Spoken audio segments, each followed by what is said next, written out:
thank you, Nahy, for that terrific speech. And congratulations. Now allow me to introduce our JD class president, Geraldine Rothschild. Jerry received her BA in Economics and French from Brandeis University, and since arriving at Penn Law, she has truly embraced all that Penn Law has to offer. She has worked with the Penn Law Financial Literacy Project, where she filed taxes for members of underserved and immigrant communities. She was one of our Littleton Fellows, leading a weekly class for a cohort of first-year students in their legal practice skills course. She participated in the Deccan Intellectual Property Clinic, and she was a member of the Law Review. And I could go on for another 20 minutes about all the things that Jerry did at the law school and how grateful we are for her service. After graduation, she will join the law firm of Simpson Thacher. Please join me in welcoming Jerry Rothschild.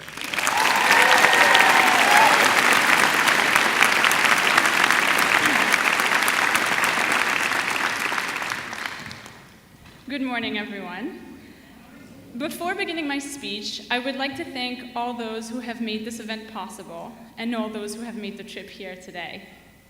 I would like to give a special thank you to the faculty, administration, and staff for inspiring us, supporting us, and challenging us for the past 3 years.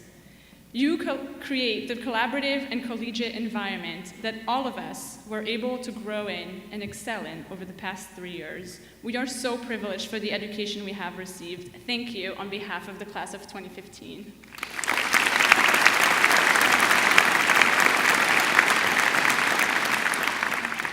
To the family members and friends gathered here today, thank you for sticking with us through the highs and lows that is the law school journey.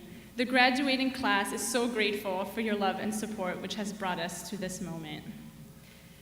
To the Penn Law class of 2015, thank you for turning Penn Law into a home for me. Congratulations on making it to graduation. This is a tremendous accomplishment that I feel so lucky to be sharing with all of you.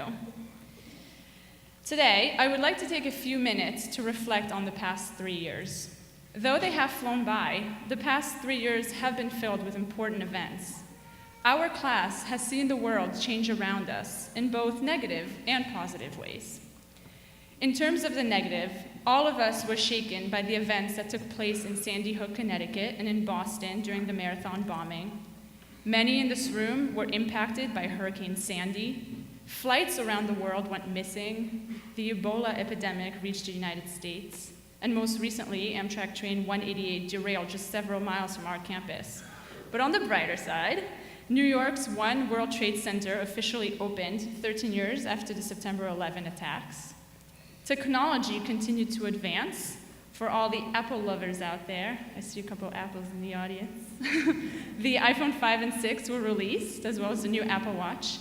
And let's not forget the most memorable event of the past 3 years. The song Let It Go was forever engraved in our memories. Now, I could go on to give you a CREAC analysis of how all of these events are related to the law. Hurricane, environmental law, frozen, intellectual property law, but I think we've heard enough of these connections over the years. So instead, I would rather now focus on our past 3 years here at Penn Law. It all started with orientation. I remember starting at Penn and meeting students from all different states and schools, all with such diverse backgrounds, from teachers and dancers to veterans and bankers. Together, we experienced some of the most memorable events of our time at Penn. The Morris Fellows Quizzo, the campus scavenger hunt, the Phillies game, and of course, the dinner at the Constitution Center overlooking Independence Hall. Some of these events were awkward at times, such as when we were told to look left, look right, and pick a mate, because 80% of us would be marrying each other. I bet none of us expected it would actually happen. And then began the scariest part of law school, the first class of 1L year. We all walked into the classroom and were faced with our first big challenge. Where do we sit? As we all quickly learned, whoever sits in the back is likely to be the target of a cold call, but whoever sits in the front looks like the section gunner. After we had made this very important decision, we all just sat there, shaking with nerves. In my section, Section 2, we were then both awed and even more frightened of being called on when we realized our first professor, Professor Struve, had memorized everyone's names and faces. After a few weeks of adjustment, though, class wasn't so scary anymore, and 1 hour turned out to be great fun at times. In class, we witnessed microphone-related wardrobe malfunctions. We were blessed with the visit of Texas Dude and other strange characters during Halloween.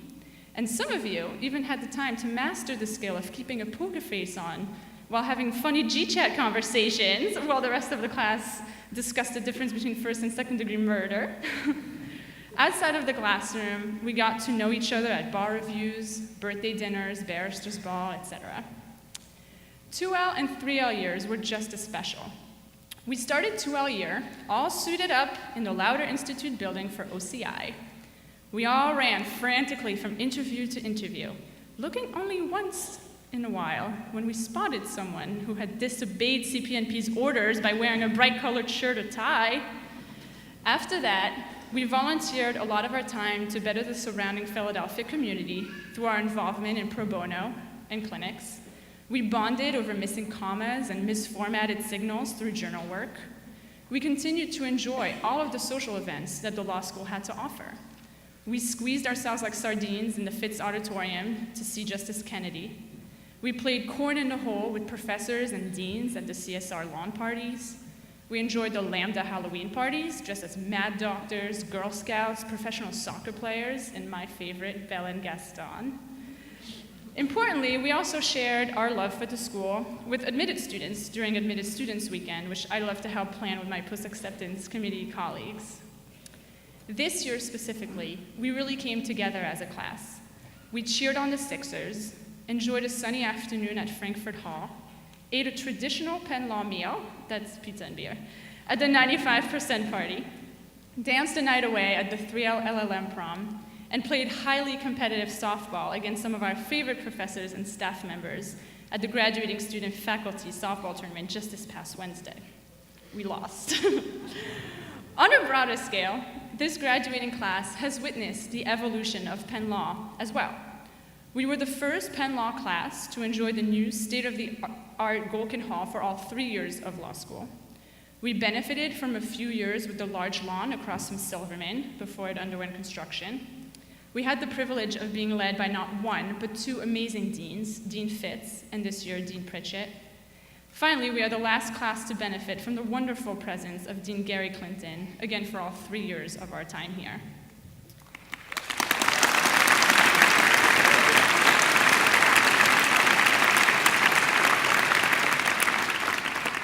Though our physical time at Penn Law is coming to an end, the next chapter of our lives is just beginning. And as my closing remark, I would like to impart a piece of wisdom from our namesake. Benjamin Franklin once said, "The Constitution only gives people the right to pursue happiness. You have to catch it yourself."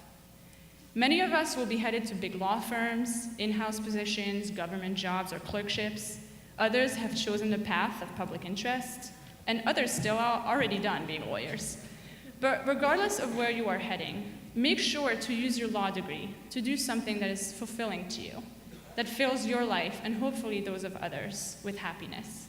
Most importantly, just remember the family you are a part of, that is, the Penn Law family. To the class of 2015, I will truly miss you all. Congratulations again on graduating today. Thank you.